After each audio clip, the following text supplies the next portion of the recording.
Senhor, né? Cristo teve fome, ou você pode falar vontade, de comer mesmo. Ele disse que era de manhã, ele teve fome, ele vê lá uma figueira, né? E ele vai até essa figueira. Quando essa figueira, ele vê que ela tem folhas, ela é uma figueira e ela não tem o fruto, ele aproveita para ensinar alguma coisa aos discípulos e a nós também. Por que Jesus, tudo que ele falou, tudo que ele fez é ensinamento para nós? Porque ele veio para isso. Jesus, o propósito dele na terra, claro, primeiro é nos salvar. Lá na cruz do Calvário, pagar o preço que nós não podíamos pagar.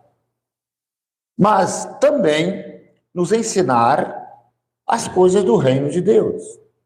Então, se Jesus alimentava uma multidão, ele estava ensinando a gente. Ali Jesus ensina disciplina, quando ele faz a multiplicação dos pães e dos peixes.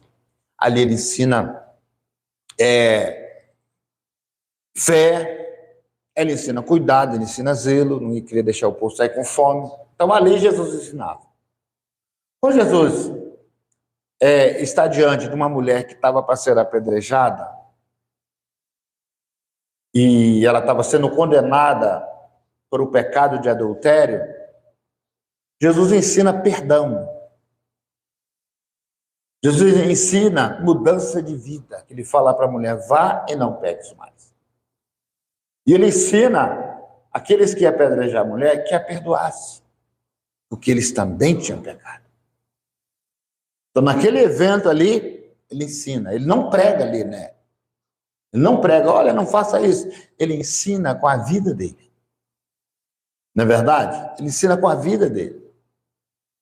E Jesus, ele não ensinava só pregando. Ele ensinava vivendo. Quando Jesus para descansar, ele ensina que a gente precisa descansar.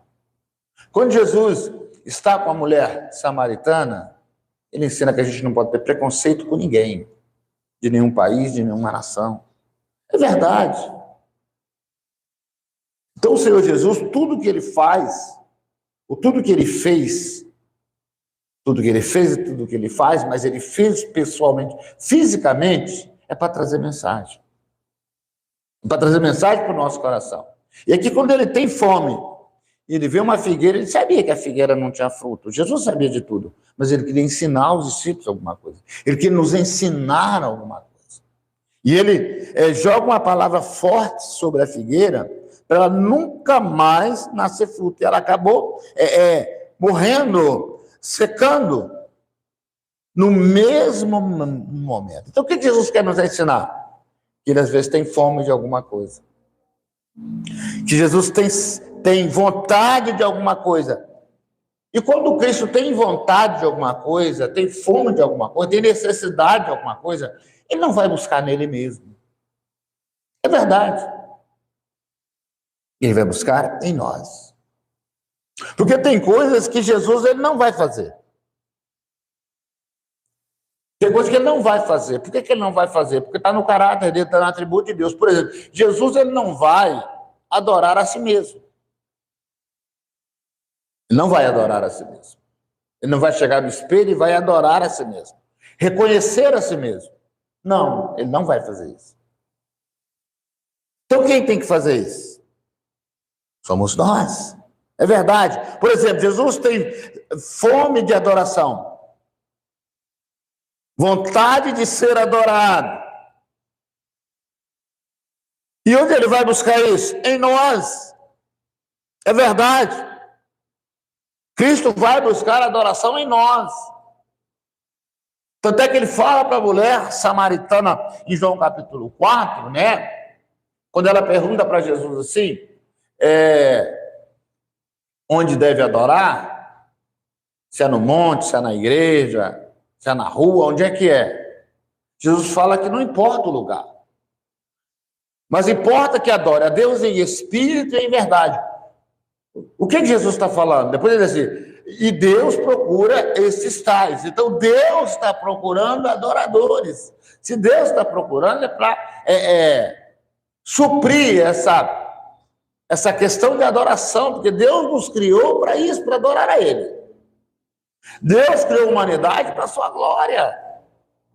Desde o primeiro homem que Deus criou foi para adorar a Ele. Para isso nós nascemos. E adorar não é só cantar. Às vezes a pessoa pensa que adorar está limitada ao canto, ao louvor. Tem gente que não canta. É verdade. Tem gente que não sabe louvar, mas sabe adorar. Adora com a vida. Por isso que Paulo diz que nós somos um culto a Deus. Um culto racional. Culto serve para quê? Para adorar a Deus. Paulo vai dizer lá em Romanos capítulo 12 que nós, devemos ser um culto a Deus. Devemos apresentar ao Senhor como sacrifício vivo, santo e agradável a Deus, que é um culto racional. Então nós somos um culto a Deus o tempo inteiro. E Deus tem sede disso. Deus tem fome disso, da pessoa do Senhor Jesus. Quando você é uma pessoa de caráter, quando você é uma pessoa de temor ao Senhor, com certeza você está adorando ao Senhor. Com certeza você é uma figueira produtiva. Porque a pior coisa do mundo é ser figueira seca. O que nós temos de figueira sem fruta aí é muita gente que é figueira sem fruto. O testemunho não adora a Deus. O testemunho não exalta a Deus. A vida não exalta a Deus. Muitas vezes exalta até a religião. É como a figueira tinha folha. A figueira estava à beira do caminho. E você sabe que toda árvore na beira do caminho alimenta viajante. Sabia disso? De repente,